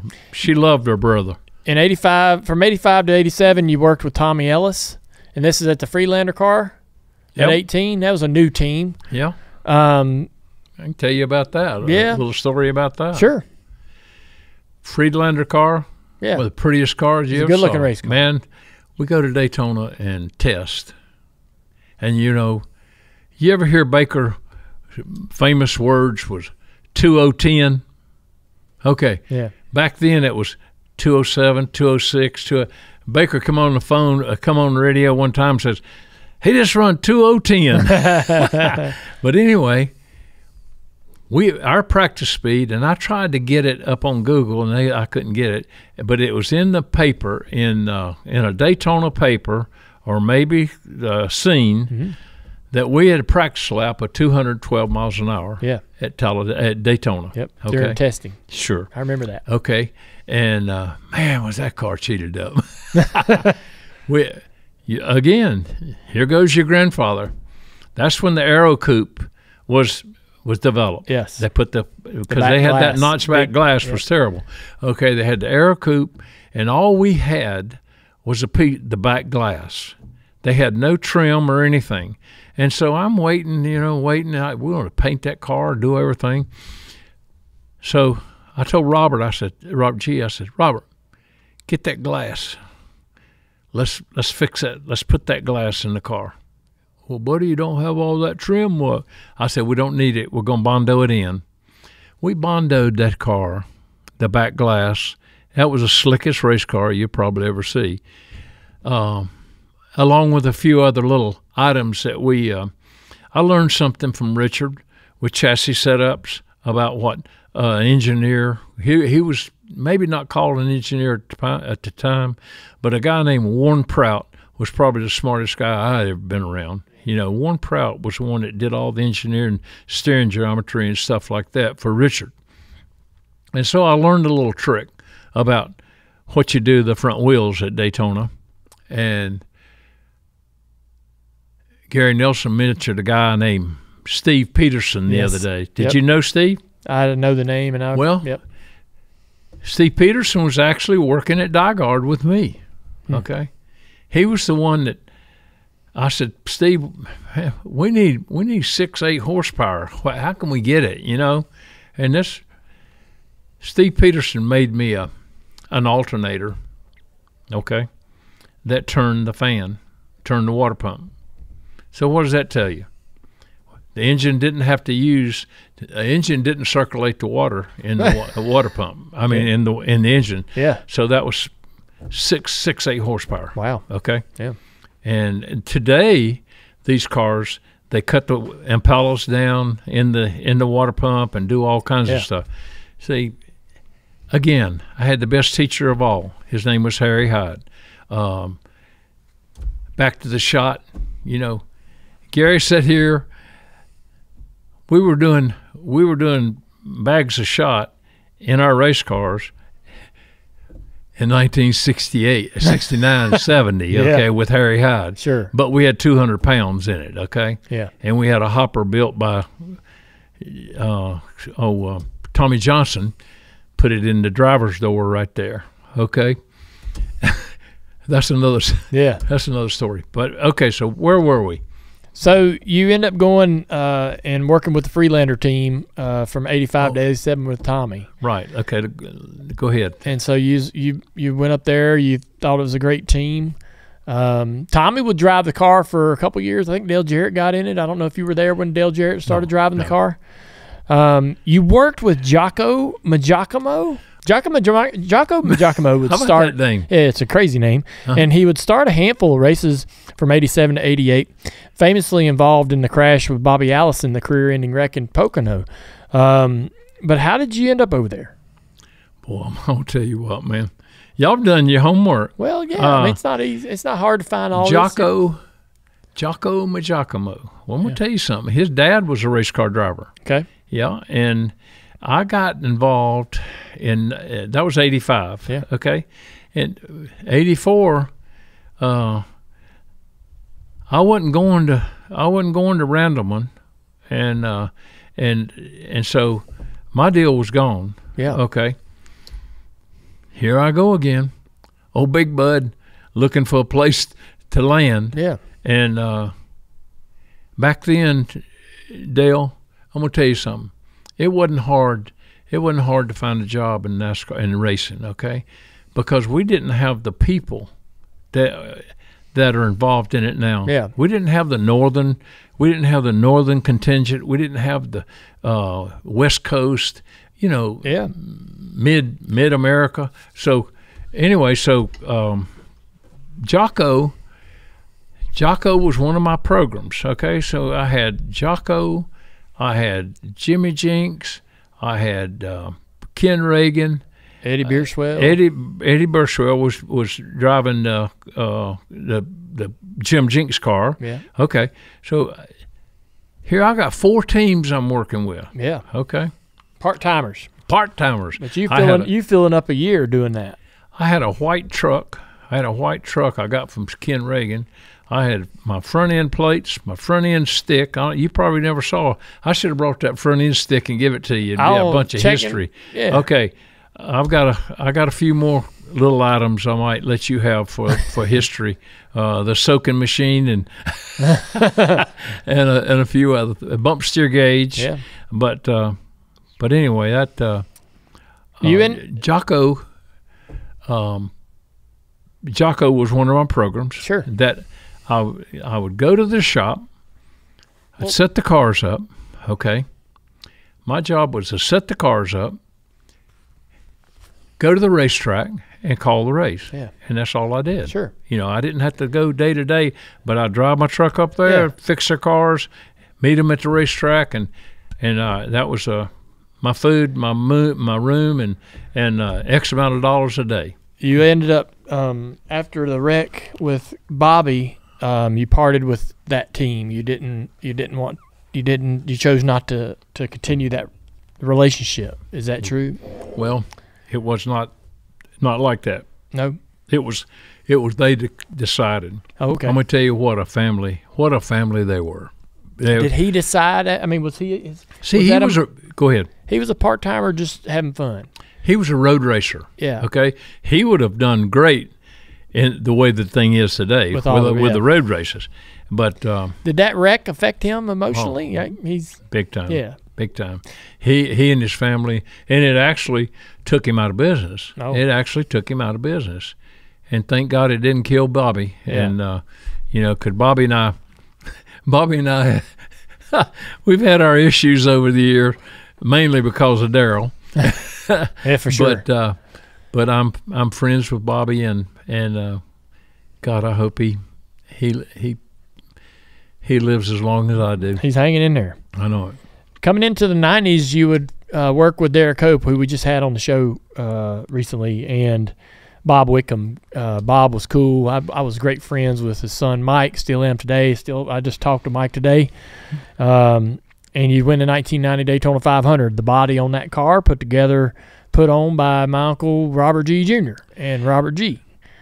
Still connected to Robert G. It's weird how many people come in this room have, at some point in their lives, all the guys from your era had some relationship at some point, working relationship with my granddaddy. You know why, don't you? Well, people assume. So, buddy, people always assume that I'm Dale Earnhardt's son. Everything in my life is always going to be connected to Dale Earnhardt and that side of my family. And I'm always, eager to promote and share how much my mother's side of the family also participated in racing and mattered, right, to the evolution of the sport. And you helped me do that with your stories around Robert and how much he was involved in all the things that you did.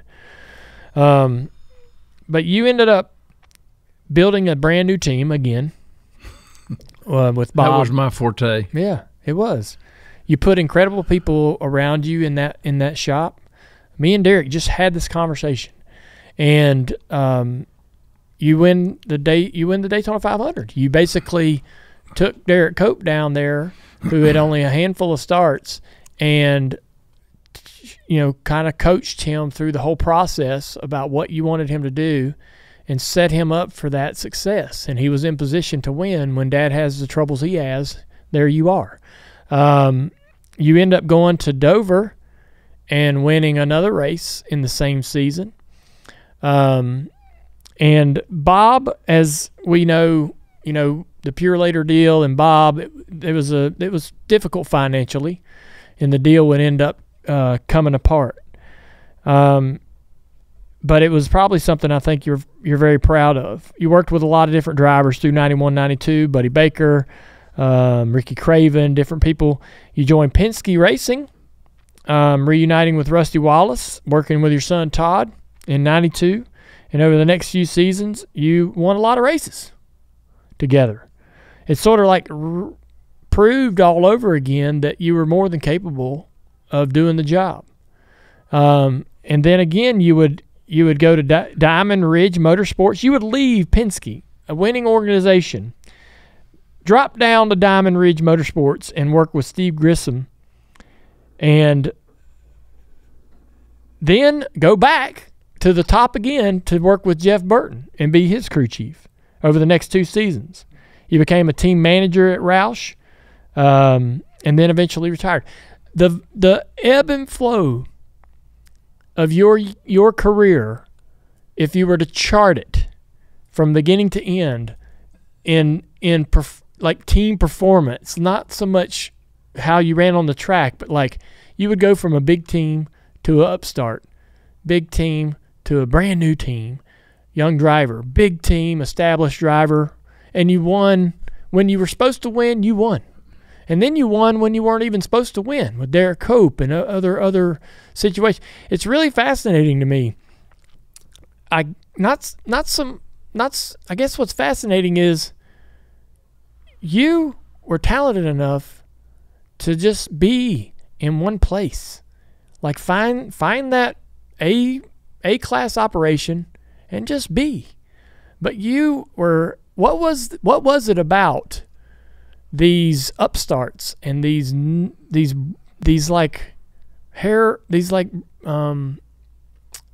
operations, these shiny new things that like the Bob Wickham team with Derek Cope? What was it about the Freelander deal with Tommy Ellis? What was it about these other programs that weren't established that were so intriguing to you? What was it about going there? Well, let's get this started by saying I had a driver tell you or tell the whole audience that he's the craziest crew chief I ever met or I ever had. And you know who I'm talking about, DW. Yeah. All right. Well, maybe I was crazy, but I was always looking. My motto's been in life, if you're not living on the edge, you're taking up too much space. Okay. So I guess challenges. I've been challenged. I've been challenged a lot in my life. Yeah. I've been able to react to those challenges, and I'm so happy. I've had a lot of support. I've had support from so many people that if and when I ever get to that little hall that they got downtown Charlotte, I will make sure that I have a list of so many people that helped me get or helped me conquer the challenges that I had. Yeah. And that was a big part of me, okay? My big part of me was I love to hire people. I love to work with people. I like to be around people, good people. Man, I can name names that are so successful right now in this business, and one of them's probably you've ridden in one of his seats is Brian Butler. Mm-hmm. You know, Brian Butler I hired Brian Butler at Robert G's shop. Yeah. You know, and to reiterate on what you just said about your father-in-law, Robert G., the reason people was around him or came around him because he was such a good person. He was such a hard worker. And you know what? He knew what he was doing. He could build the prettiest race cars that anybody could ever see. So, I don't want to use the word bored, but I made a statement. I had a statement a driver told me one time. He said,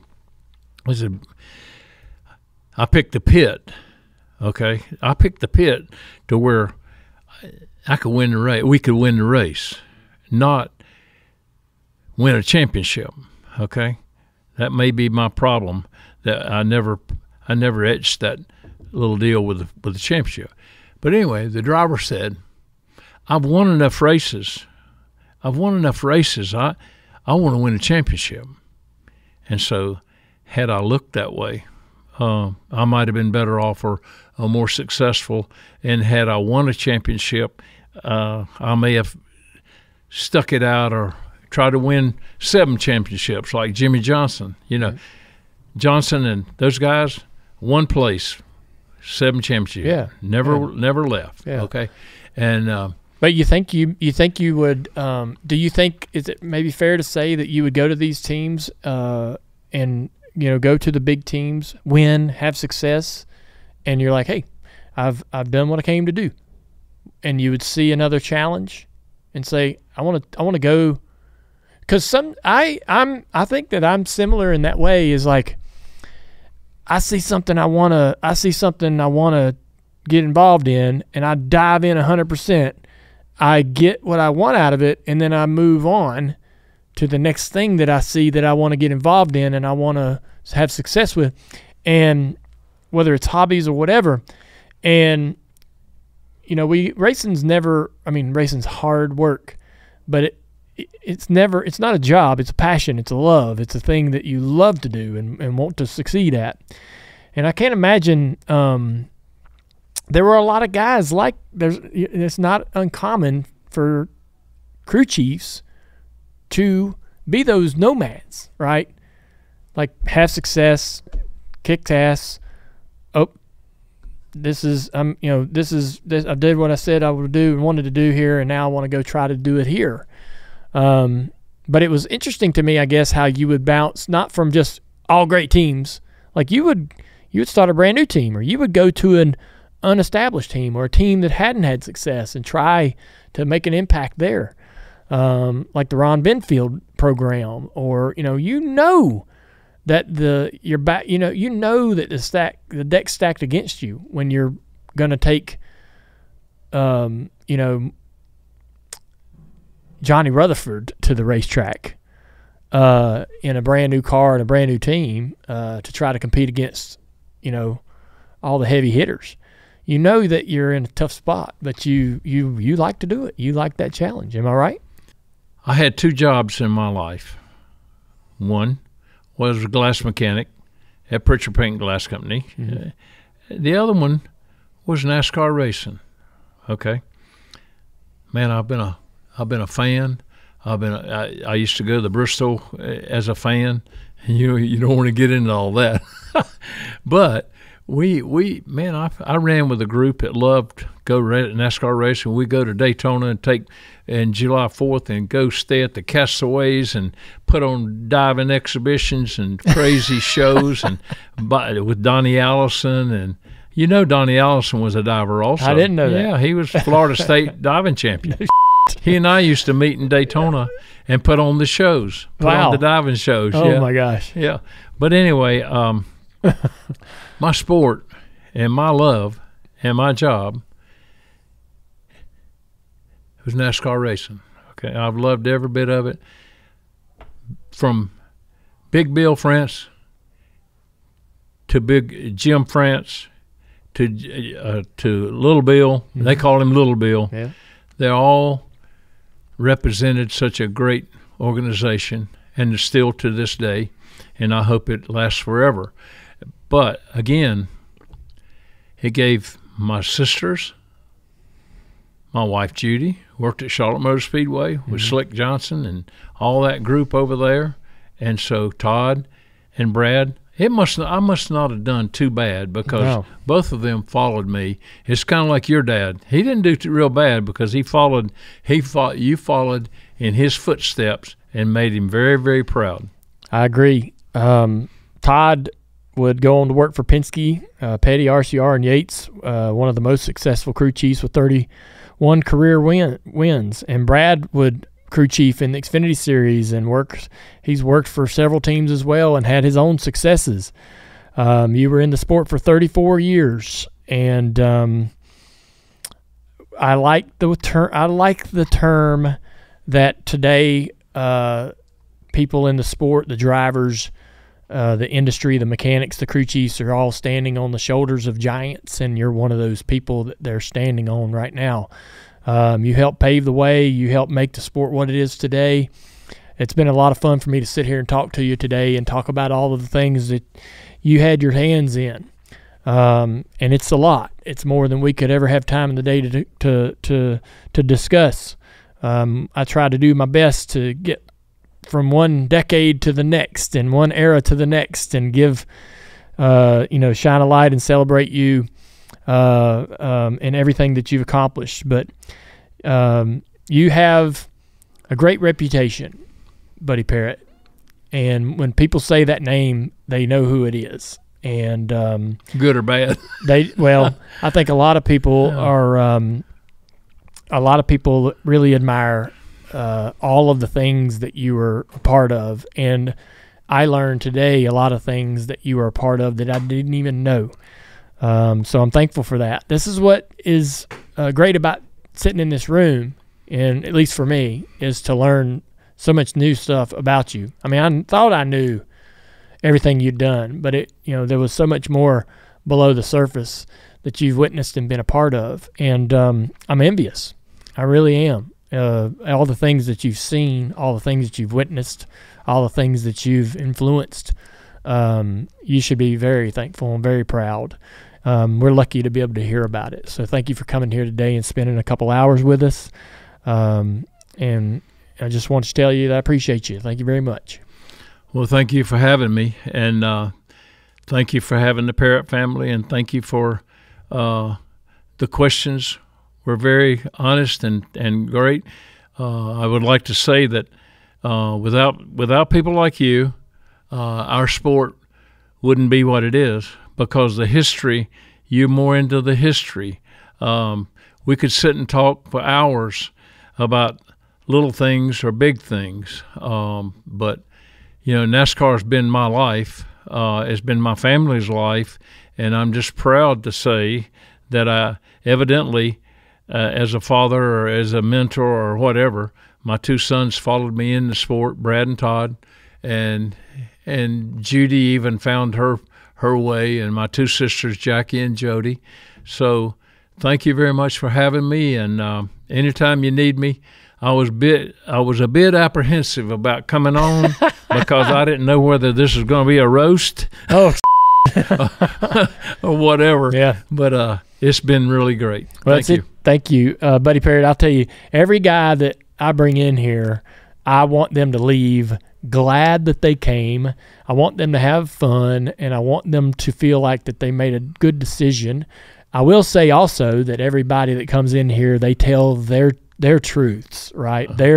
It's their life and the way they lived it and the way they saw it. And I think you did a great job today. We appreciate you, and this has been a fun one. Thank you very much. Buddy Parrott on the Dale Jr. Download. Buddy Parrott is, we'll just round it up because that seems like what he likes. It's 85 years old, and still pretty sharp, I love the era that he worked in, that he witnessed. I think all of us are probably different, no matter your age or what your favorite era of the sport is. We're all probably a little different in what we sort of romanticize or what we're nostalgic about. Man, you know, if you had a time machine, where would you go, right? Where would you send yourself, and what would you want to witness? I often think about putting myself in the garage area in 1978 or 1976, maybe 79 or 80, and being able to see some of those races back in the day when the sport really didn't realize what it was about to become. And Buddy lived all of that. He lived it in so many different spaces physically with so many different teams. He saw the sport from a lot of different perspectives, from the haves to the have-nots. And it would have, I would have loved to have been able to have this conversation with him 30 years ago or, 20 years ago. But still great to be able to pick his brain and try to put ourselves in those garage areas, try to put ourselves in those moments. And so I hope you enjoyed it. And I hope that he is. I hope he's celebrated. What a year! What a career! I mean, this probably sound kind of silly, but one of my favorite movies, Forrest Gump, is one of the things that's unique about that movie is all the things that Forrest got himself involved in, and all of the places he found himself in. And I think that's what the movie is kind of good at least, is telling us how, maybe helping us understand how thankful we ought to be for where we end up. You have those moments in your life where you have these moments in your life where you're like, how did I get here? How did I end up in this moment? And it's almost too good to be true, or you're experiencing something that you believed you'd never see or do. And Buddy sort of had those. He had those multiple chapters. I bet that he thought, he went and had all that success with Darrell Waltrip in the late 70s and with the Gatorade car. Do you think that he ever thought that he would be winning races with Penske, with Roger Penske and Rusty Wallace in the 90s? Or even moving on beyond that and doing great things with Jeff Burton? Ed Roush? Just a lot of longevity. And I still don't have a real answer to the nomad style or the coming and going style of some of the crew chiefs from back in the day. They talk about Suitcase Jake Elder and how he would just up and leave and middle of the year and go from one operation to the next. And people would welcome him into those new teams knowing that, hell, he might only be here 6 months before he gets tired of this and goes to the next operation. But they knew that while he was there, he would have success. They would have success. There were more than one Suitcase Jakes in the sport back then. And I don't think that Buddy Parrott can really be categorized as such, but he certainly did change a lot of careers and affect and influence a lot of teams. Worked with who knows how many mechanics and influenced so many different people in so many positive ways. So pretty cool. Just awesome to be able to sit with him. I've never sat down with the guy and spent much time talking to him. I had no idea that he had so much time spent with my granddaddy, Robert G. How did I not know that? I didn't know. I was telling him, I'm like, I've got a lot of pictures of that old dirt car that granddaddy ran in the 70s. I had no idea that Buddy Parrott was working on those cars continuously for years. I had no idea that Buddy Parrott was around my father, going to the racetrack with him. I had no clue. How can that be? That's what I love about doing this. That's what I love about sitting at this table, is being able to be introduced to some of the things that I should know, I guess. But that was a fun one. I hope you enjoyed it. I want to thank Ally for everything that they do for us here to bring us the guests segment every single week. Ally bringing us another ally. And no matter what you're saving for, whether it be tickets to Darlington, hopefully you've got your tickets by now, or tickets to the Florence race, come on out and see us this weekend. Maybe you're looking to buy a new car or a new fifth wheel or a new home, whatever it may be. We're all better off with an Ally. So thank you, Ally. Now it's time for the white flag. All right, it's time for the white flag here on this Wednesday guest segment, dropping last Saturday after the race, the teardown with Jeff Gluck and Jordan Bianchi. Everything's kind of shifted up a day, and good job, everybody. I mean, I would not be surprised that the teardown came out. Those guys are pretty diligent. They're definitely going to do the teardown. I don't care what day the race is on. But the Sunday drop of Action is Detrimental. You know, Denny Hamlin, he could have said, hell, I ain't doing it. I'm taking Sunday off. Good job, Denny Hamlin. Nobody will remember this, but you did a hell of a thing. Monday, door bumper clear with guest and Xfinity Series winner Ryan Truex. Ryan's won 2 races this year in a part-time, very, very limited situation. Will Ryan Truex get more races, more opportunities next year? Does the retirement of his brother and that opportunity for his brother to maybe run a limited Xfinity Series schedule somehow, is there like a Truex all-star car coming at us? That'd be pretty cool. Yeah. Yesterday we had Dirty Air come out, presented by Xfinity, with Bubba Wallace as a guest. Also, we mentioned Bubba Wallace because of his relationship with Xfinity, but as usual, we had the winner of the race, Harrison Burton, and his dad, Jeff Burton, on the show. Great conversation with everybody that was here. A lot of fun. Dropping today, along with this episode of the Dale Jr. Download, is Speed Street with Connor Daly and Chase Holden. And they will have Will Power on the show. You never want to miss an opportunity to hear Will Power. I'm sure that Connor Daly will pull out some pretty damn good sound bites. Will Power's been stirring all kinds of things up over in the IndyCar Series this year, so I bet he'll be on one for this episode. I'm not going to miss it. But anyways, DJD Reloaded now with Ask Junior. It's kind of like selling a product off the shelf. Now with... Yeah, that's right. Now with more sugar. More Dale.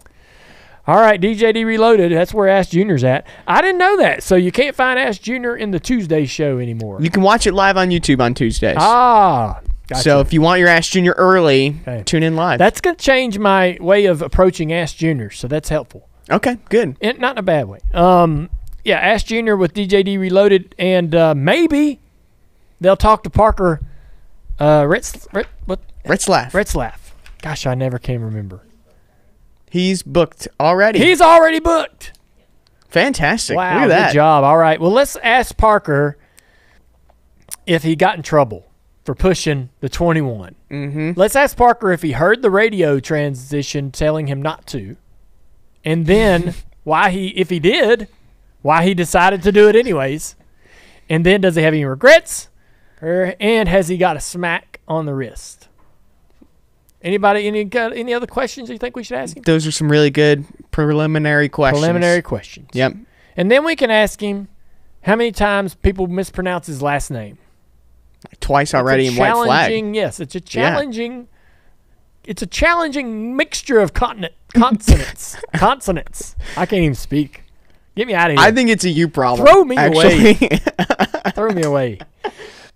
Wendell's Junior Ride is back. There's still some time to purchase your raffle tickets. They're $25. The program runs until September 30th, or until tickets might sell out. It's a Chevrolet Corvette Stingray, a brand new 2024 model, and the Dale Jr. Foundation will cover the taxes for this. Do you want a car for $25? I mean, if you just buy one ticket, that's basically what you're doing here. Get a Corvette. We got a 5-star Apple review. I always wondered what happened to Derek Cope. I'm glad he's doing well. He brought back so many memories. Thanks for having him on the show. Great 5-star Apple review from someone. Well, I hope y'all enjoyed today's show. It's fun for me, and it's been a good time in the studio this week, and got a lot of content out there. Going into Darlington, big race weekend. Hopefully you're tuning in and checking out everything going on to the end of the regular season. Also, don't forget, as we mentioned, we'll be out at Florence on Friday night racing for the Cars Tour. Me and Josh Berry. Bubba Wallace will be there racing his Legends car, and Kevin Harvick could be racing in the pro race, 100-lap pro race as well, all Friday night. I think they can fit anywhere from 3,000 to 5,000 people in that joint. It will be packed, but you don't want to miss it. It'll be fun. Some grassroots racing right down the road from Darlington Speedway. We'll see you.